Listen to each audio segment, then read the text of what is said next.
사랑하는 예봄의 성도 여러분, 오늘 월요일 새벽입니다. 한 주간을 시작하면서 기도로서 문을 열고 또 기도로서 문을 닫으실 수 있기를 바랍니다.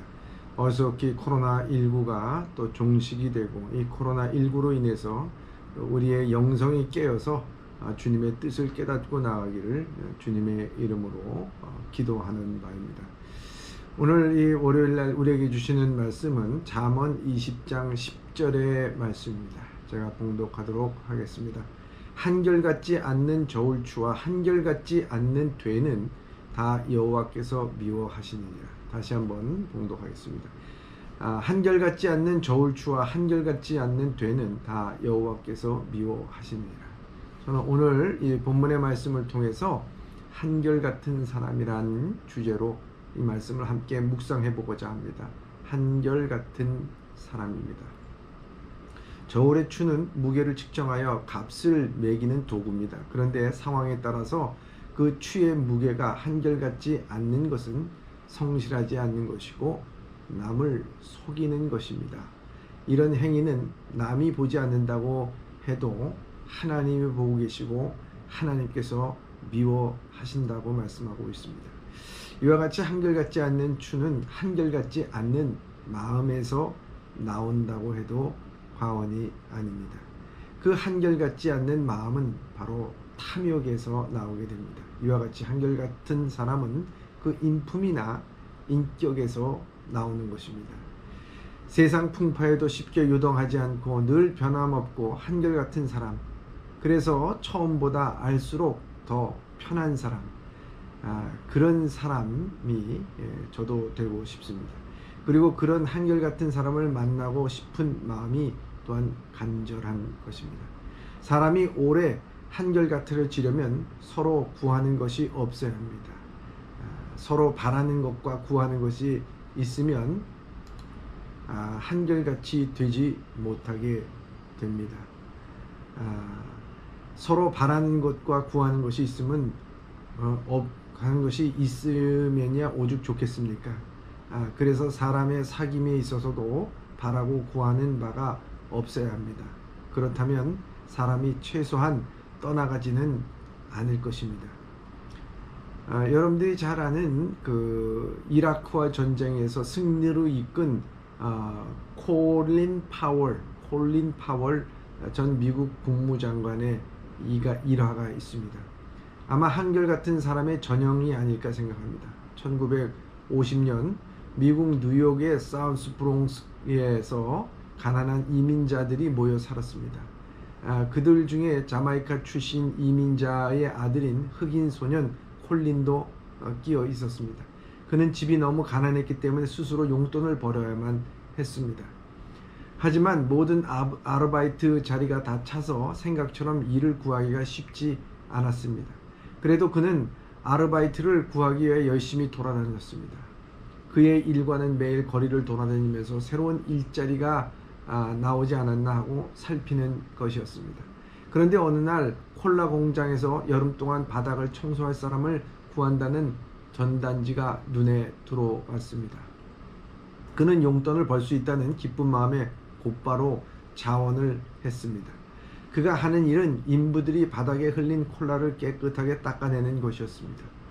혼자서 큰 공장 전체의 바닥을 닦는 일은 여간 만만치 않았습니다.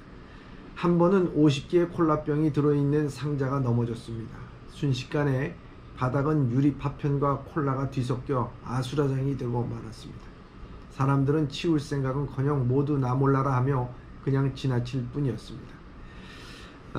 콜린이 몇 시간 동안 혼자 쭈그리고 앉아서 유리 조각을 줍고 바닥을 닦아낼 때에 누구도 도와주지를 않았습니다. 하지만 콜린은 묵묵히 자신의 일에 최선을 다했습니다. 그렇게 열심히 일한 덕분에 다음 해 여름에 다시 채용을 해 주겠다고 하는 약속을 받아냈습니다. 다음 해 여름 콜린이 콜라 공장에 찾아갔을 때 책임자는 바닥 청소 대신 음료 주입기를 맡겼습니다. 그리고 여름이 끝날 무렵 콜린은 음료 주입팀의 부책임자로 승진했습니다. 그 모든 것은 콜린이 보여준 성실과 한결같음 때문이었습니다. 어른이 된 콜린은 콜라 공장에서 일할 때 얻은 교훈이 자신 삶의 성공으로 이끌었다고 털어놓았습니다. 이 소년이 바로 미국 정치가로 유명한 콜린 파월입니다. 그는 이러한 성실함과 한결같음으로 1989년 미국 역사상 최연소 합창의장에 올랐습니다. 그리고 2001년에 흑인 최초로 국무장관 자리를 지냈습니다. 사람을 성공으로 이끌어주는 원인 중 첫째가 한결같음이고 둘째가 성실함입니다. 이 두 가지가 있으면 가난한 사람일지라도 부자가 될 수가 있습니다. 한결같음과 성실함은 진리께서 주시는 성공의 기회입니다. 성공한 사람들은 모두 성실했던 사람들입니다. 그들은 누구 한 사람 알아주지 않아도 최선을 다했던 사람들입니다. 모든 일을 나름대로 가치를 가집니다. 어떤 일에서나 한결같으면 누구나 나를 지켜봐 주는 것입니다. 얄팍한 사람은 결코 인간관계에서 성공할 수가 없습니다. 한결같은 사람만이 인생의 모든 기회에 숨어 있는 것입니다. 기회가 숨어 있는 것입니다. 언제나 한결같은 사람이 좋습니다. 한결같다는 것은 처음부터 끝까지 변함이 없이 같다는 말입니다.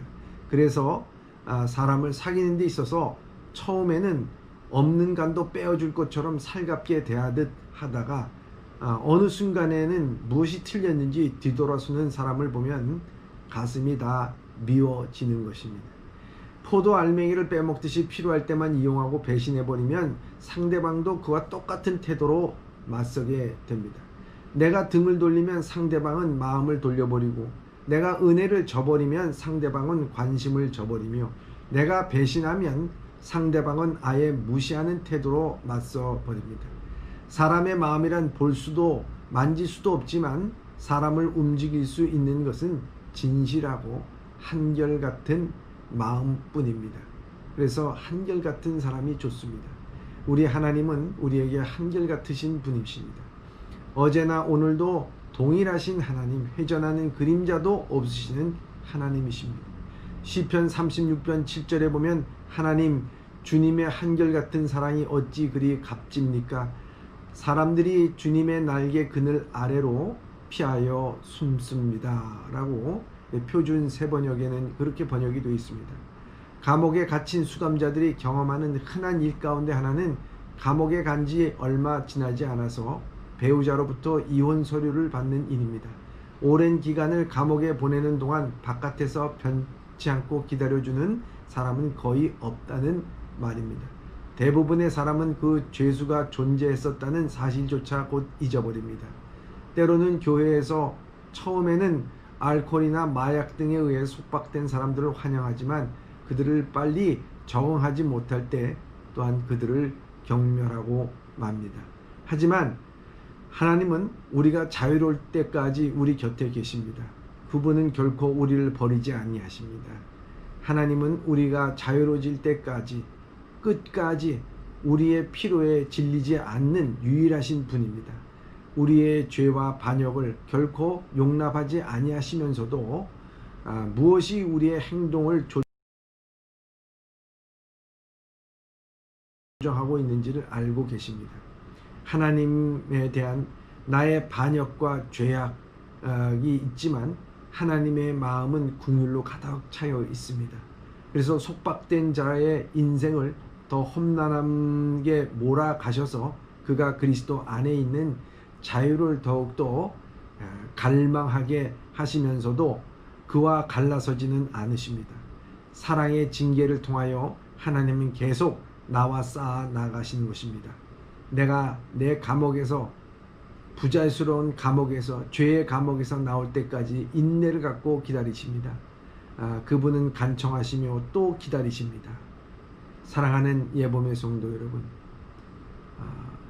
한결같은 하나님의 사랑, 변치 않는 하나님의 사랑, 그렇기 때문에 에레미야 선지자는 그 한결같은 사랑으로 우리가 진멸되지 않는다는 믿음을 갖고 마지막까지 살았습니다. 사랑하는 예범의 성도 여러분, 우리도 한결같은 하나님의 사랑을 믿고 오늘도 실망하거나 낙심하지 말고 믿음으로 승리할 수 있기를 바라고, 우리도 누군가의 한결같은 사랑으로, 한결같은 태도로, 한결같은 기도로, 한결같은 신앙으로 승리할 수 있는 성도님들이 다 되시길 주님의 이름으로 축원합니다. 기도하겠습니다. 사랑의 하나님 아버지, 오늘도 우리는 상황에 따라 또 내 사정에 따라 내 이익에 따라 변하는 사람이 되지 않게 하여 주시고, 하나님의 말씀에 매인받아서 변하지 않는 하나님의 말씀 가운데 승리하게 하여 주시고, 또 나를 변치 않게 사랑하시는 주님을 믿고 어떤 역경과 또 어려움에서도 꼭 이겨나갈 수 있도록 인도하여 주시옵소서. 예수님의 이름으로 기도드리옵나이다. 아멘.